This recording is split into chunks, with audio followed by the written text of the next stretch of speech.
every now and then you meet someone who doesn't need spotlight because their actions already shine through. He doesn't wear a suit of armor. He is not loud. He is not chasing attention. But make no mistake, Adam Glezer is a modern day warrior.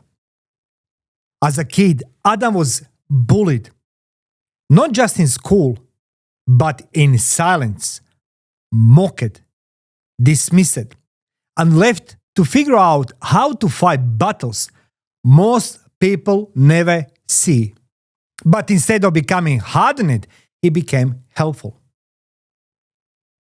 Today, Adam stands up for the people who often don't have a voice. The everyday Aussies fighting corporations, chasing refunds, and being left behind by systems built to confuse and exploit.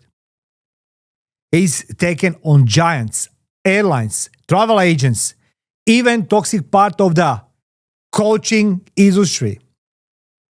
But not to get famous, but to protect the little guy, you, me, everybody. And what struck me most during this interview wasn't just his knowledge or courage, it was his humility. This man barely sleeps. He works every single day to help people like you and me he may never meet. This is the kind of story we need more of. Real, honest, one voice fighting back so that others don't have to do it alone. Welcome to Life the Battlefield, and let's meet Adam Glezer.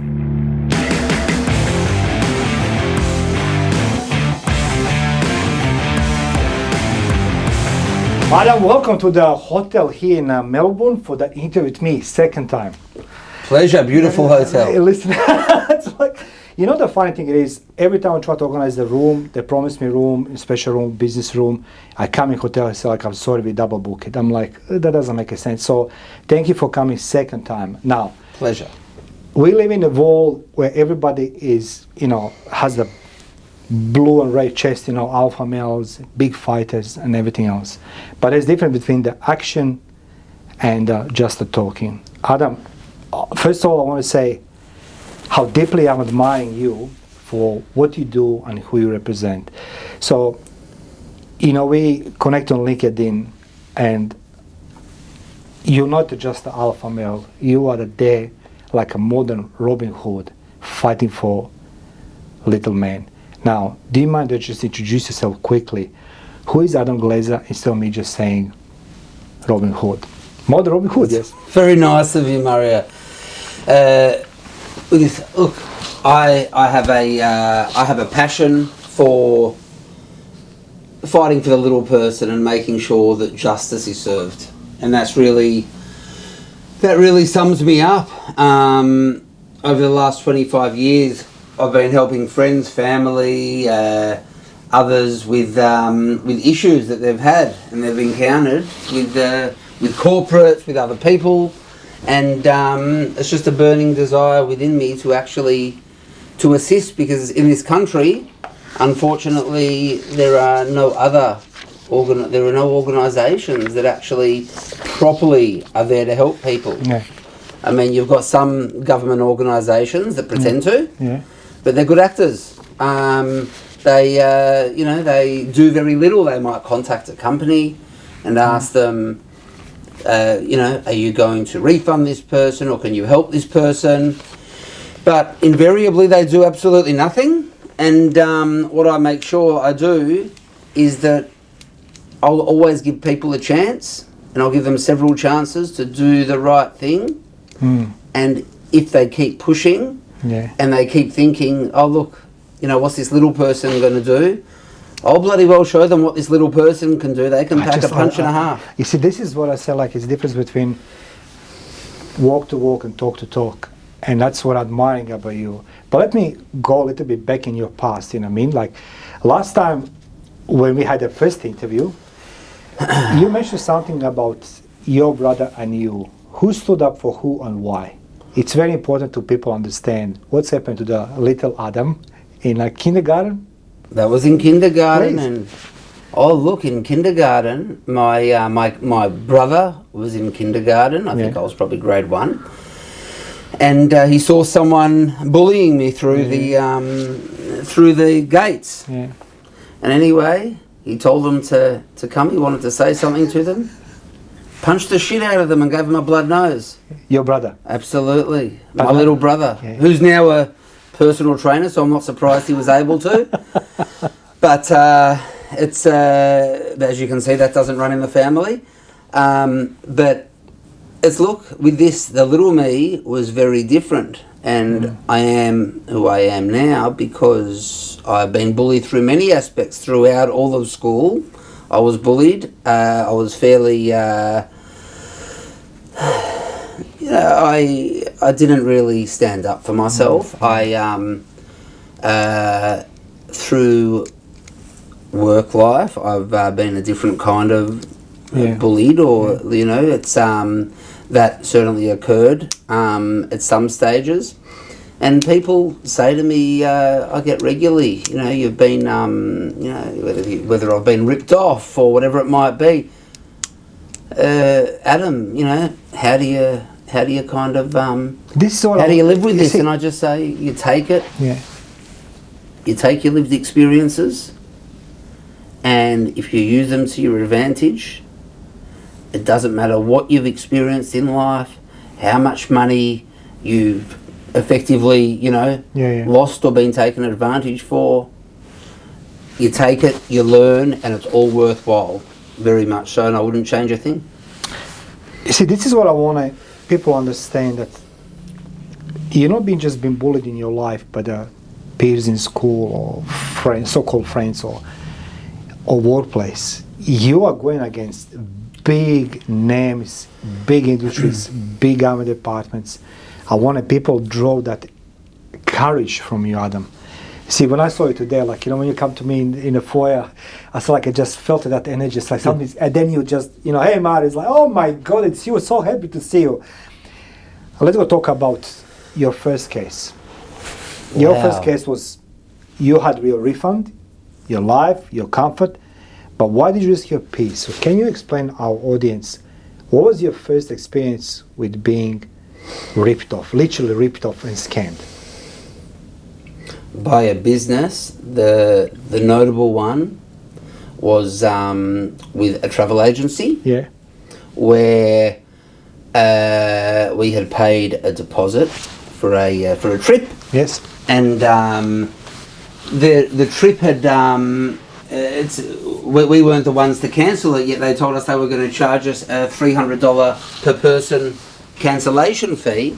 And I said to them, why are you charging us a cancellation fee? We didn't cancel. Yeah. And then my favourite words, they're just the rules. And I thought to myself, fuck the rules. Yeah. With this, it's right from wrong. I gave them a week to refund. Yeah. They didn't do that. And then I started contacting some media outlets. I had no media contacts at that stage, so I just hit the pavement and kind of put on my sales hat from my sales management background. Give more, yeah. And I just ended up getting a couple of places that were interested. Yes, yes. Ran the story. Yes. And this particular travel agency ended up refunding everyone the $300 cancellation fee, which cost them millions. And I was there thinking to myself, for our $600, was that really worthwhile? I'm sure that the lady that didn't pay us the money, I'm sure that she was thinking about it for a while after. And from there... Is that your breaking point when you say, I'm going to start working for the little man? I've always worked for the little man, but not publicly, but, friends, family and whatever else. But at that stage, after I got the TV, I had a Facebook group. Yeah. And I had thousands of people that went to join it after the TV, and I thought, shit, this must be bloody big problem. Yeah. So after I did that, I thought, you know what? I'm going to keep fighting for people that have issues with this travel agency.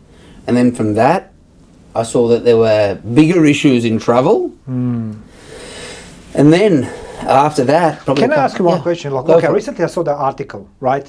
Which you are co-wrote or being asked question.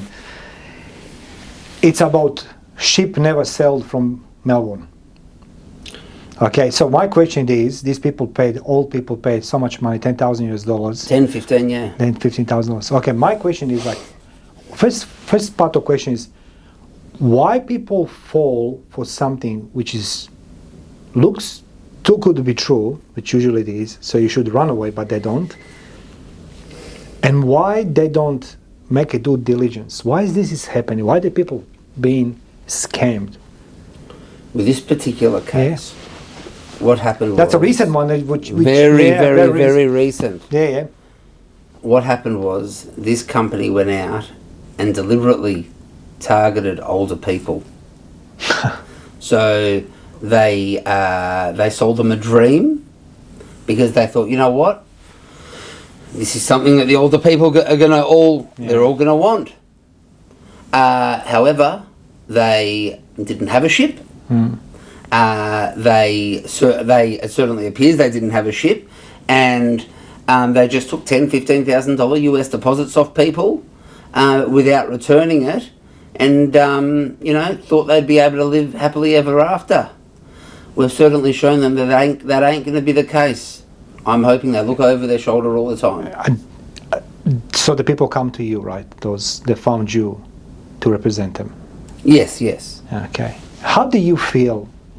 I know you can't reply. You told me this, that you don't go sleep before 2-3 o'clock in the morning because of the, people calling for across the globe, the media, and list goes on.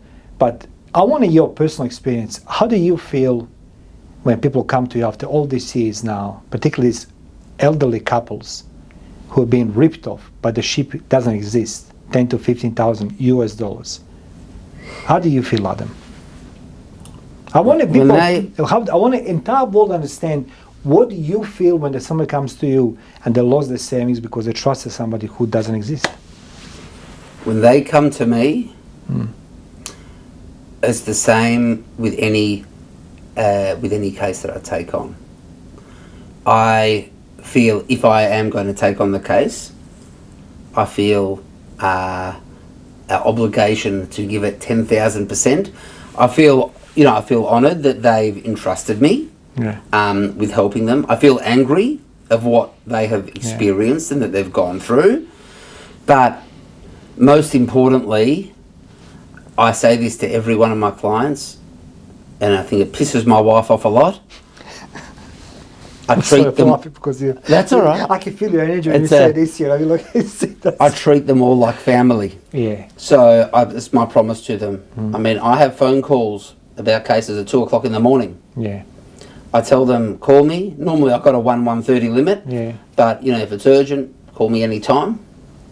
Like I'm a on-call doctor. Wish I got paid by like one, but it's for me, I deal with a lot of vulnerable individuals, and my number one concern is making sure that they are okay and they are in a good place, and I will move heaven and earth to ensure justice for any one of my clients. Do you mind just to clarify, the people being scammed? Yeah. Police can't attend every single case. They Police. can't. Yeah, they can't do it.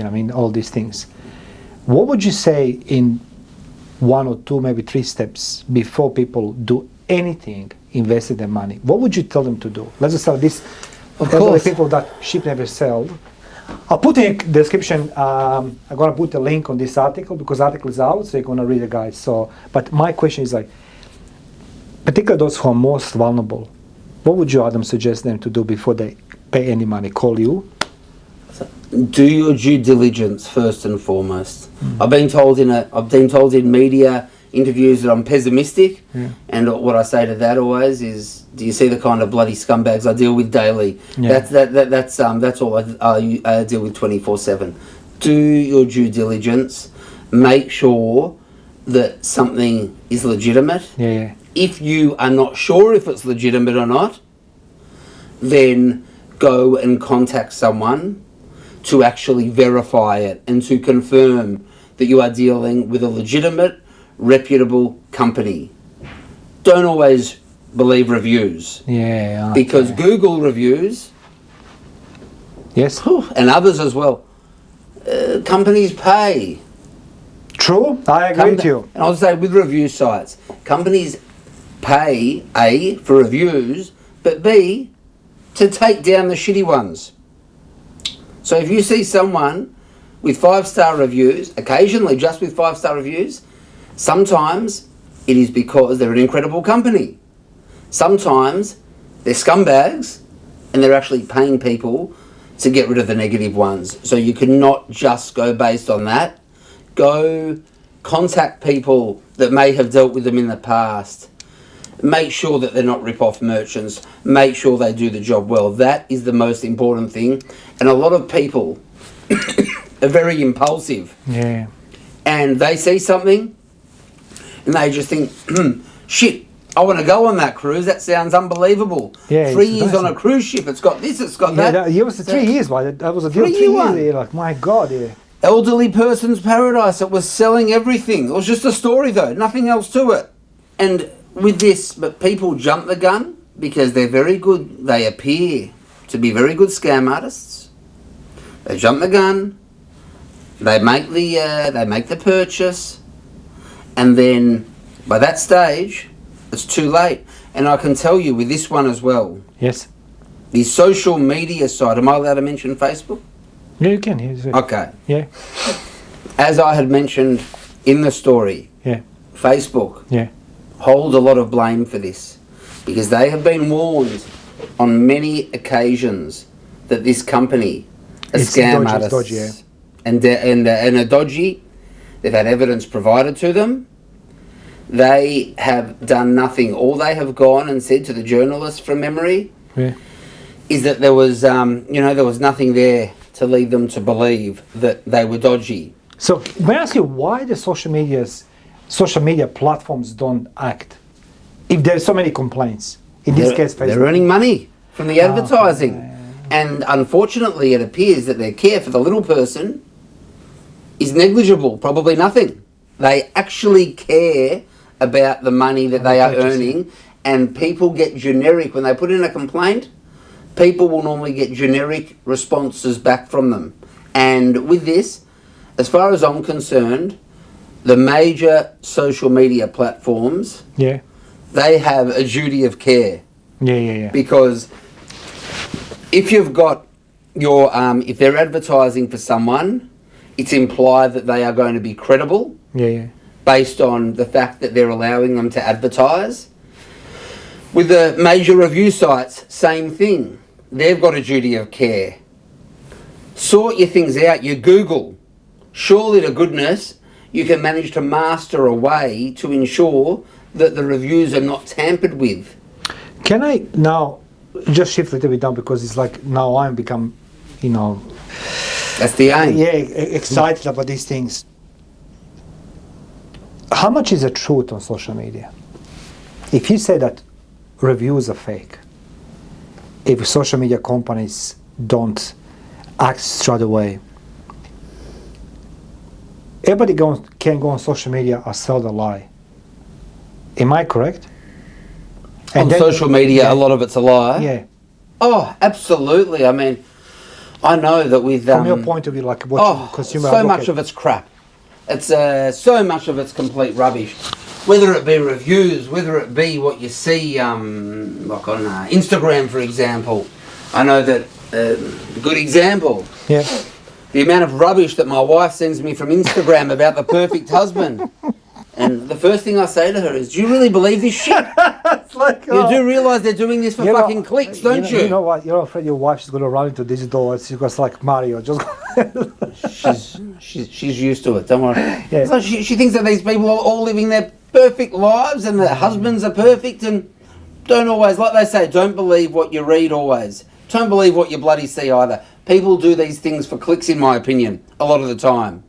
You might get some genuine people, Yeah. but if someone was genuine in a situation like being a perfect husband, are you really going to tape it? If somebody asks you and say like, you think you're too loud, and they big corporations classify you as you're too bad for the business, what would your response will be? Good. I'll just get bloody louder. Okay. Because with this, I've got one priority. Yes. Which is, if I may ask you. Of course.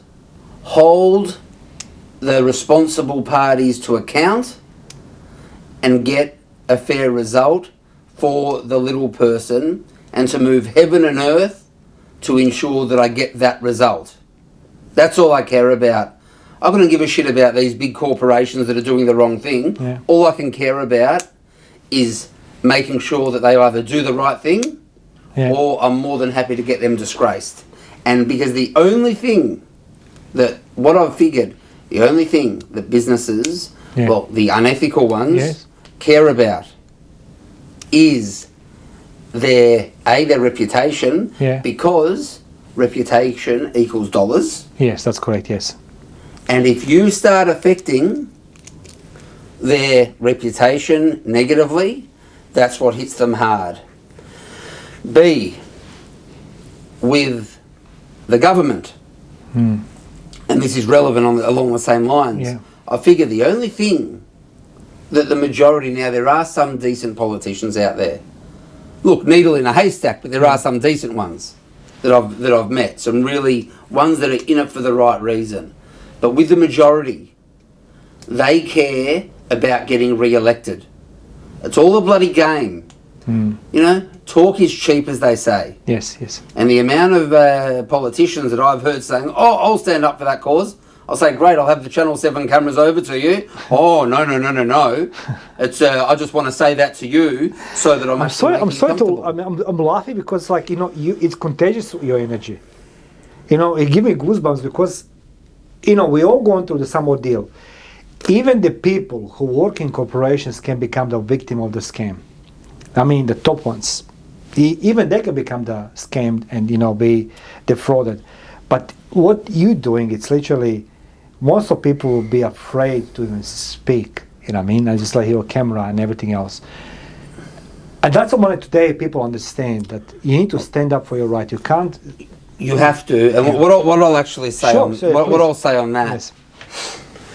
Two things. Firstly, when you're saying that the people at the top, they get scammed. I remember when I was dealing with an airline. Yeah. As much as they found me annoying and an absolute dead set pain in their ass, I got a call from the top executive. Somebody random called me and I said, "Who are you?" It was a friend of the top executive. I've got a problem, and they said that I've got to deal with you. So someone that I've had a fair few people that I've acted against, they've got their friends onto me. Oh my God, yeah. Because they've just said, if you want to get shit sorted, you got to contact this person because he will make sure that he looks after you. Yeah. Look, he's a pain in the ass to me, but he'll help you. And the issue that we've got in this country is the whole laid back, she'll be right attitude, where too many Australians they don't do enough to they don't push things enough to make sure that they get a result. So they will they might try something once or twice and then just say, "Oh, I'll leave it. I won't, I won't continue. I won't do anything more. I'll put it in the too hard basket." That's something that I love about the United States. They've got people that will fight. With Australia, it pisses me off that we don't have enough people with that fight in them, and that's something as a culture that we've actually got to get. Yeah. Because once we get that fight and that desire to be persistent and to keep going, that will help change companies' behaviours.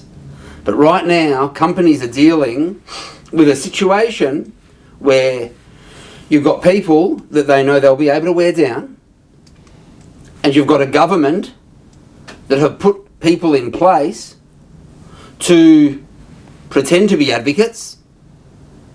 How they can call themselves advocates is mind-blowing. As an advocate's meant to help people, but they don't not just go the extra yard, they don't even go the yard. They actually, they'll have a courtesy conversation with a company and say their favourite line is, sorry, you're going to have to take this to tribunal or get a lawyer. That's the favourite line of these advocates, these government advocates, because either it's one of two things, either they don't care, it's just a job for them, or either they've got zero skill in this area of actually helping people. So as they don't care or they've got no skill and it's just a paid job. And the other thing is, the other big difference between me and them, for them it's a job, you know, regular government workers, you know, again, stereotype, but with a lot of them, 9:01 till 4:59, pens down. With me, it's a passion.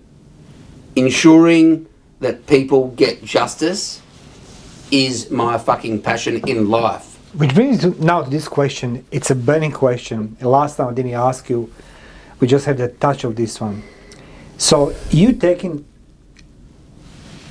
institutions, government departments, they are backed up with millions of dollars budgets, lawyers, legal teams, and there's Adam Glezer. That's the one.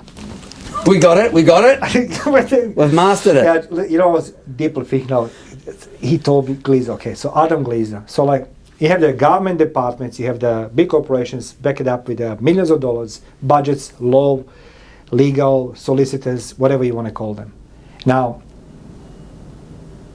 it was that case that you've been pressured by them to walk away. Either way to, you know, I mean, we take you in a court, or how about, you know, $10 million under the check under the table? If they offered me a $10 million check, yes, I'd wipe my ass with it. If they offered really? me to walk away from doing what I do, what, so they can continue fucking people? No. That's my moral compass. Who are you, man? Seriously, like, it just blew my mind. Based on what I just said, probably a fucking idiot, but it's but it's the truth. With this, it's all about getting the help for people and making sure that they've got an outlet to actually let companies and the government know that no, they're not going to walk away. They are going to fight for their rights. Large companies, the government, they can have billions of dollars. It doesn't take away from the truth. They can be as large as they want, have as much money as they want. What are they going to do? Try to sue me for defamation when we've got all the evidence? Good luck with that. Because the best... defamation is a very hard case. I was once told the best defense for defamation is the truth. And if you got that, there's nothing that they can do. Second, best defense, I need to write this down. Yeah, for defamation is the truth. I need to use this, it's the truth. People throw it around all the time. I'll get you for defamation to scare the shit out of people. What are you getting for defamation if I've got evidence right here? You just look like a goose. You know what, I can't, I try to find the proper words. I've never been lost in making sentence like today with you. You are inspiring now a lot of people now watching this interview, because you are the individual who takes big corporations and governments to account. And many people will sit back and look for somebody to solve the problems, which you try to solve many people's problems. But let's go talk now about different type of industry. You and I, we're really enjoying the coaching industry. And coaching industry, it's something where there's a lot of scam happening, lies, people being ripped. There's many articles you're being co-contributing, co-author. Tell me, what's happening with the coaching industry?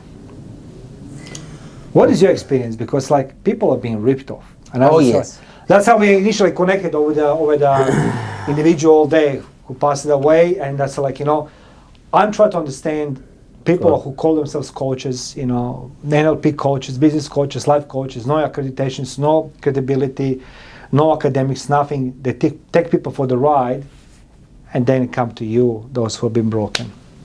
Yeah, and look, the ones that come to me, normally it's twofold. Either situations where they've been ripped off by third parties where they never got the what they were promised, and they refuse to pay back.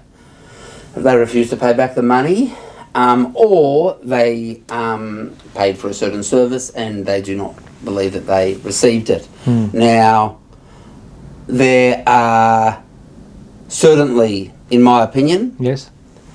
some coaches out there that are genuine and that are fucking good.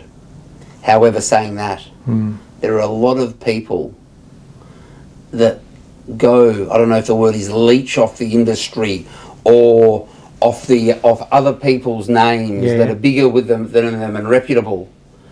And these guys are bloody hopeless. Yeah. They cannot do a thing, some of them. They are giving terrible advice that could potentially be dangerous. Yes, very dangerous, yes. I agree with you. Because the one thing that I have noticed amongst the ones that, in my opinion, that are very good, Yes. and that are very genuine individuals, and the ones that are pieces of shit, is the cult-like mentality. And I think with the ones that are not reputable, what they do, much like the shit, Yeah. they prey on the vulnerable. They prey on people who are looking for answers. They are preying on people who want some guidance in life and want something to believe in and want to change their life around, and they say, I can do that for you. Just give me a check of 60 grand for the year. You know, after last conversation you and I had, so interrupt you, I was very inspired in our conversation. So I took the leap of faith, leap of faith, sorry, leap of faith. And I enrolled a couple of those coaches' seminars.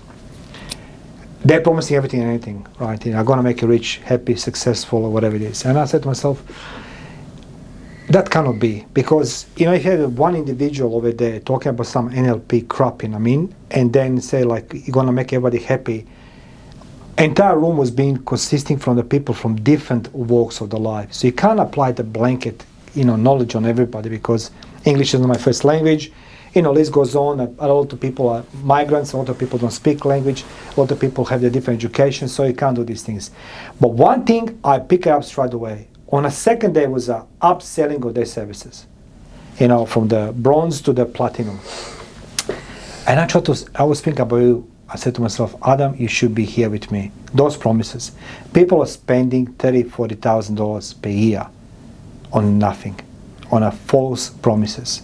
And then I was hearing in amongst the people, the question is that's true or not. What do you think, how the people can escape from that cult? What would you advise to anybody to, before engage any coach, any so-called guru, to teach them, guide them, mentor them? What would you do, like if somebody, you want to decide to get a coach, to prevent that happen? Speak to people that are close to you, that are outside of this cult circle, that you actually trust. Yeah. Because once you're actually involved in any kind of cult, Yes. to get out of it is extremely difficult. So reach out to someone that maybe you may, trust with your life, that has never been to the particular coach that you've seen, and talk it through with them. You may hear as you're talking, how the fuck have I fallen for this? This is if they are very dodgy. How the hell have I fallen for this in the first place? And never. These coaches, especially the unscrupulous ones, because as I said, I do believe there are good ones. These coaches, they rely on getting you at your weakest point. I mean, this NLP bullshit, I don't even know. I don't even know. All that I know is when I've been dealing with them. Shit, I just knocked the mic. Is that all right? That's all right. No, I'm just, when you say NLP, I know the only reason I knew what it was when I was dealing with one of the cases. I had a few people say, Adam, every time you open your mouth, you're using NLP. I said, what the fuck are you on about? Yeah. What's NLP? Yeah. And it's apparently something to do with rapport building. And I was there thinking, no, I just care, and I'm just a person that cares about others. If you've got to be coached, that something's pretty damn wrong. Yeah. But I would say never buy. If you are told that, you know, for 2 hours only, you can get the opportunity to come see this person for 70 grand a year, and then it goes up to 90 or 100, they're using a sales tactic, which is called fear of loss, which is, and then they also slip in other sales theories. Like, you know, at these, you know, we have 70% of people that come here go and purchase it. That's called Jones theory, keeping up with the Joneses. Like, if everyone else has done it, why wouldn't I? And these are very common sales tactics that are used.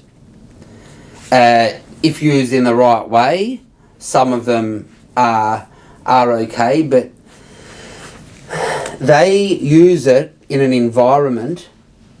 Again, the unscrupulous ones use it in an environment where they know that they've got you entrapped, and they've got you in a state where you are ready to impulse purchase.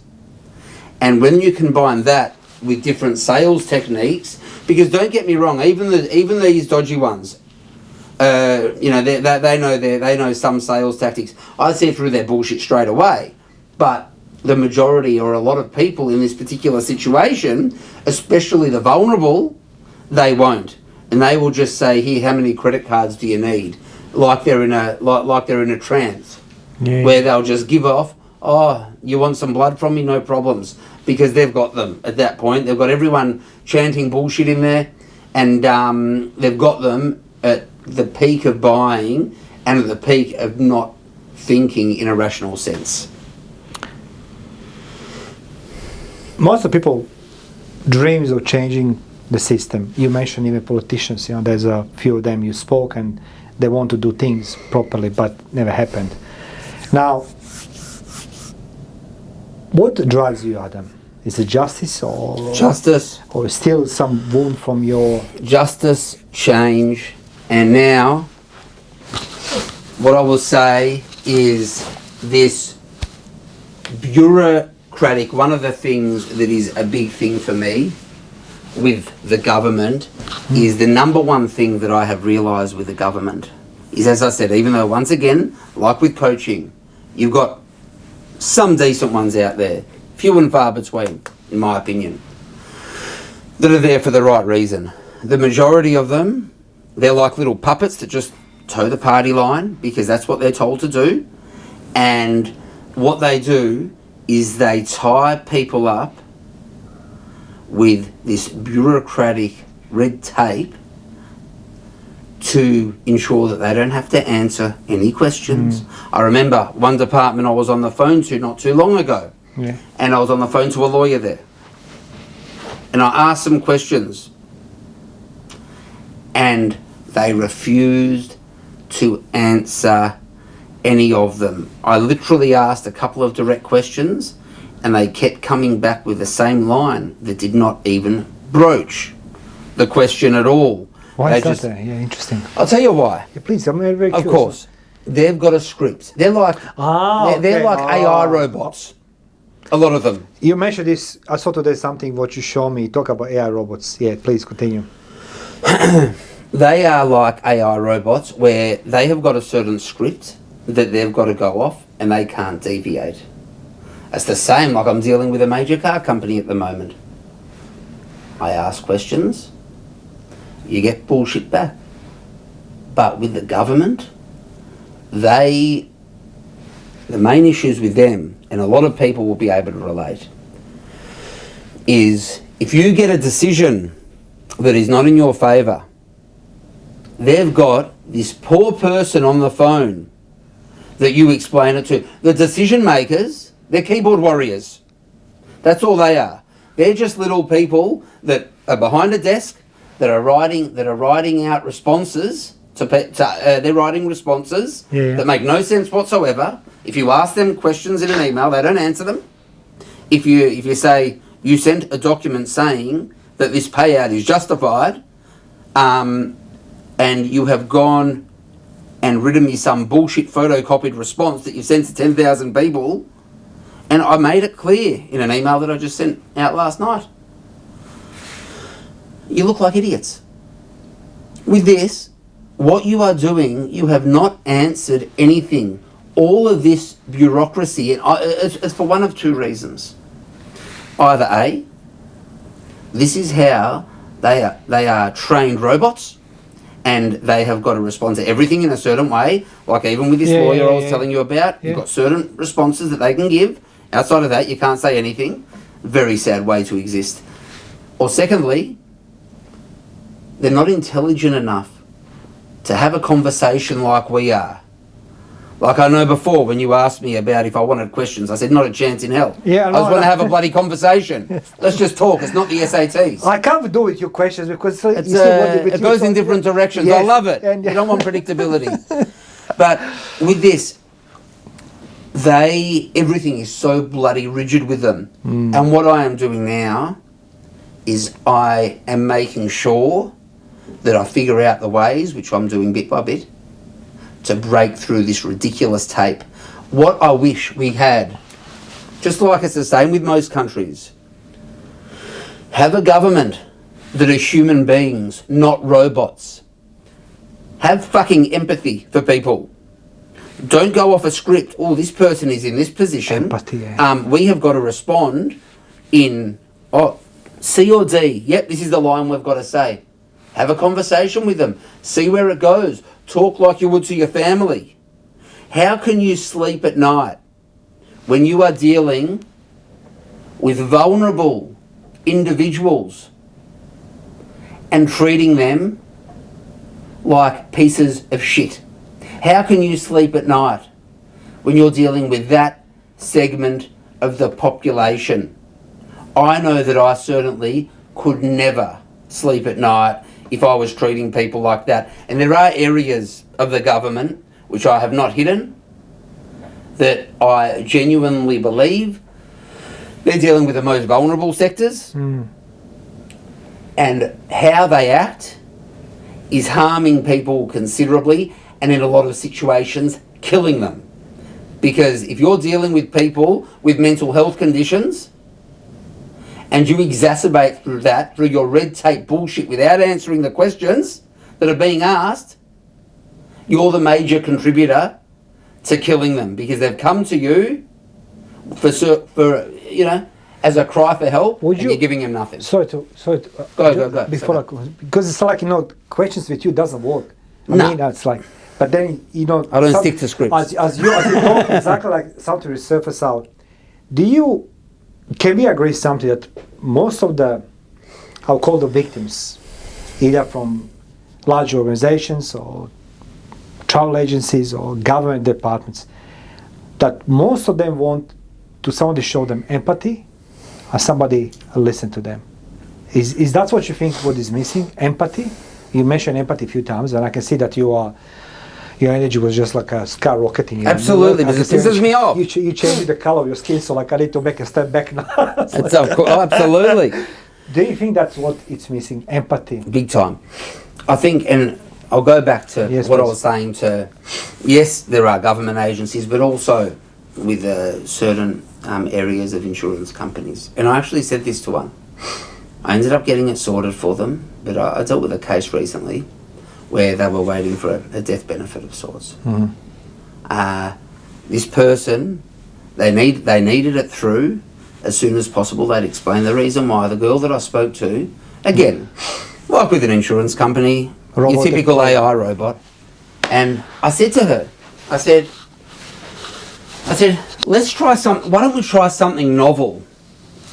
Why don't you, I said, God forbid, this girl that I've got on the phone with me, this poor girl that's in the process of losing her dad, I said, why don't you put yourself in her position for a second? I said, it works very well. She said, don't go there, Adam. I said, why not? Because you would prefer to not feel and continue being the robot that you quite obviously are. I said, if you put yourself And there are some situations, and you can never fully put yourself in someone's position that is going through so much grief. But what you can do is you can think of a part of your life where you are at your most vulnerable, or whatever it might be. How would you like to be treated in that situation? How many kids? Her response was... I'm sorry, I'm rushing. Her response was, Adam, don't go there. That's it. That was it. And I said, that says a lot. Because if you put yourself in other people's positions to the best of your ability, I said, then suddenly it is relatable. And people can hear that you actually care. That you are not the stone cold piece of shit that most people are when they actually call insurance companies, government agencies, large corporations, where you're just trying to play keepings off with people's money, and the more vulnerable they are to you, the easier it is, because the less resistance you're going to get. How's about helping these people more, because they're the ones that truly bloody need it, instead of making life so fucking difficult for them when they're already struggling way too much? Do you think it's coming back to the one same reason, money? Of course it is. They're trying to do, just like with, in my opinion, Yeah. And I think I mentioned to you this before, I'm sure there are definitely insurance companies as well, but there are definitely government agencies that, again, this is my opinion, and I'm fairly confident on this, that they would prefer, God forbid, to see someone, either a sick person die, or in certain situations, people suicide, because then they think it's one less person that they've got to deal with, and it's one less person that they may have to pay down the line. Now imagine that was your sister, your brother, your father, your best friend, your mother, your grandparents. How would that make you feel, thinking this person on the other line just thought, oh shit, that's great, because this person won't annoy us anymore? How cold and fucking callous can you be? Like, you show in last 1 hour so much empathy for every single person struggling out there. And I was like, we none of us know we're going to become the victim today, tomorrow. We can be, you know what I mean? It doesn't matter how high position we are, or ordinary person working just a normal job, 9 to 5.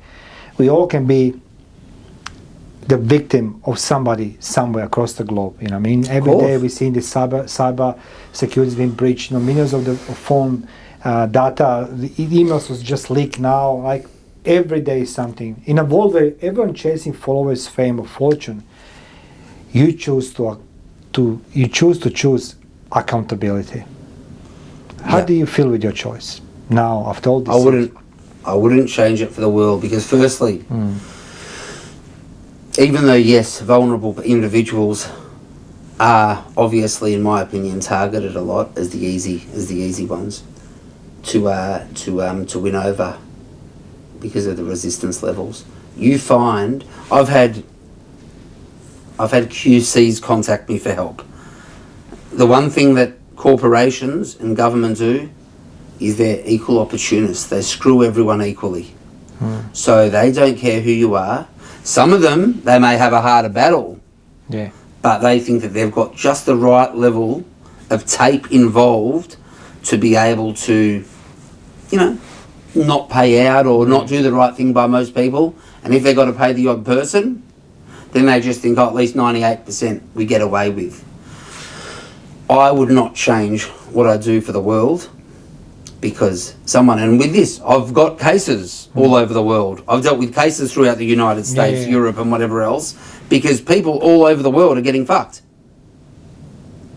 And what corporations have to know is that they have to, if they do the wrong thing, that there is at least someone out there that if I get a whiff of it and I think that they've screwed up, I will speak to them and try to get make them do the right thing. But if they don't, I'll make sure that they are held accountable to the absolute best of my ability, so that they can feel what their customers have been going through Yes. because of the ways in which they've treated them. Adam, I just want to say thank you for existing. And as I said, like I'm First meeting, person to ever say that to me. I truly believe this. It's like, I live in a world, I saw in the world, I saw in my life. If I start from my father, who was portraying himself as an alpha male, he was the first one who abandoned me, betrayed me when the war started. And I was just like 18 years old and couldn't understand how my father can leave me alone and just escape. He said I was afraid. Yeah, but you should be here with me, defend me, no vice versa. But every person watching right now, I want you guys to know that hope, it's real, it does exist. And Adam Glezer, he is example of that. He can't help entire world, he can't help all of us. But what can give, it's a hope, guys. And that's like, feel free to reach Adam. I'm gonna put the description down below, Adam's website, and feel free to reach him with your queries, whatever is there. But before we wind up, I have one more question. Yes. Yeah, and I've got something I want to say as well. Yes, please. What I wanted to say was, with this, if there's one thing and you think that you as one person can't make change, bullshit, that's just an excuse. Have you properly given it a go yet? Yeah. Because individuals have made change.